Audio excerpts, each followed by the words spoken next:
Pemerintah terus mengoptimalkan anggaran pendapatan dan belanja negara atau APBN untuk mendongkrak pertumbuhan ekonomi melalui fungsi alokasi, distribusi, dan stabilisasi. Dalam konferensi pers di Gedung Kementerian Perekonomian Jakarta, Selasa 5 Agustus, Menteri Keuangan Sri Mulyani Indrawati mengatakan salah satu pemanfaatan APBN yang cukup signifikan adalah paket stimulus ekonomi.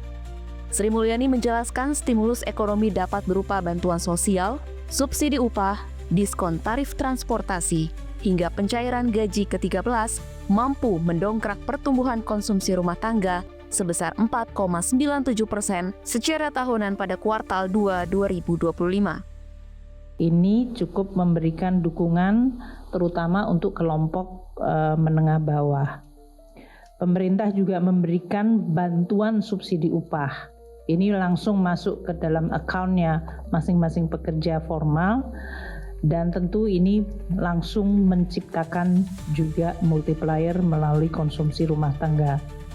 Selain itu pada kuartal kedua dilakukan pencairan gaji ke-13 yang nilainya cukup signifikan, lebih dari 37 triliun. Konsumsi rumah tangga yang tumbuh sebesar 4,97% berkontribusi 54,25% terhadap produk domestik bruto atau PDB. Konsumsi rumah tangga juga memberikan andil sebesar 2,64% pada pertumbuhan ekonomi nasional kuartal kedua 2025 yang berada di angka 5,12%.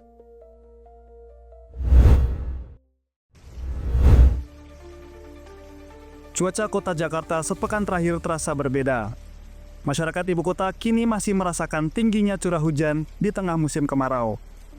Prakirawan BMKG Habibur Rahman menjelaskan Jakarta masih akan diguyur hujan meski sudah memasuki musim kemarau. Bahkan tidak hanya ibu kota, gangguan cuaca akibat bibit siklon tropis di Samudra Hindia bagian selatan menyebabkan potensi hujan di berbagai wilayah Indonesia. Baik, dari pencatatan terakhir memang di wilayah Jabodetabek sendiri intensitasnya cukup kuat dari hujan sedang hingga hujan lebat. Terpantau juga ada hujan lebih dari 100 mm per hari pada hari kemarin, terutama di wilayah bagian selatan, Jakarta Timur, Jakarta Selatan, dan juga wilayah Jabodetabek lainnya di wilayah Bogor, Depok, dan juga di sebagian wilayah Tangerang Selatan. Dan memang yang seperti saya sebutkan adanya beberapa faktor seperti adanya tadi bibit siklon tropis yang menyebabkan pelambatan angin di wilayah Jabodetabek dan sekitarnya. Lalu diikuti dengan kelembapan yang cukup basah dan juga adanya indeks stabilitas yang tinggi sehingga potensi hujan di wilayah Jabodetabek beberapa hari kemarin memang cukup kuat. Melihat dari berbagai dinamika atmosfer yang terjadi, BMKG pun memperkirakan cuaca dalam beberapa hari ke depan untuk wilayah Jakarta dan sekitarnya masih berpotensi hujan. Curah hujan pun diperkirakan akan turun dengan intensitas sedang hingga lebat yang mungkin terjadi pada sore hingga malam hari.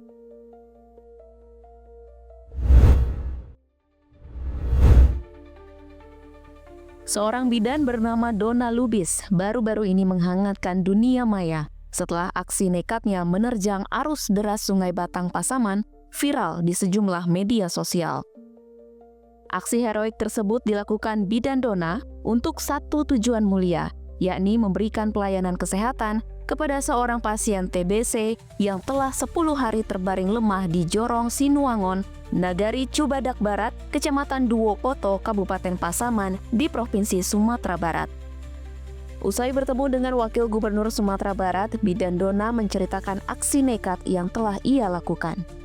Ia mengatakan tidak ada akses atau jalan lain menuju Jorong Sinuangon, sehingga ia memutuskan untuk berenang agar dapat melanjutkan perjalanan.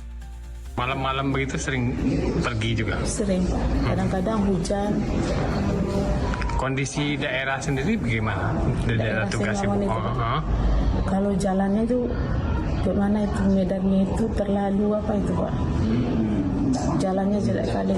Pas saya berangkat aja waktu itu dari Lanai ke lokasi jembatan itu udah 3 kali jatuh naik ojek.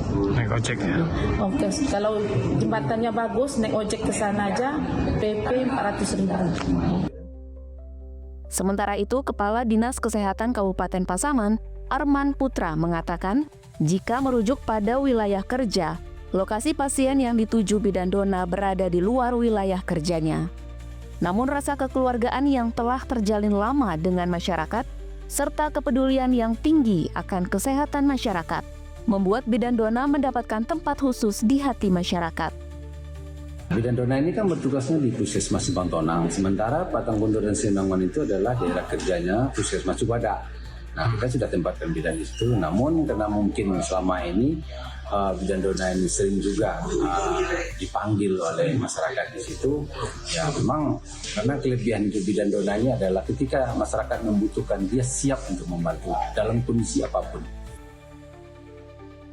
Atas dedikasi yang telah dilakukannya, pemerintah Provinsi Sumatera Barat memberikan penghargaan kepada Bidan Dona sebagai tenaga kesehatan teladan. Rencananya penghargaan tersebut akan diberikan kepada Bidan Dona saat upacara kemerdekaan 17 Agustus nanti.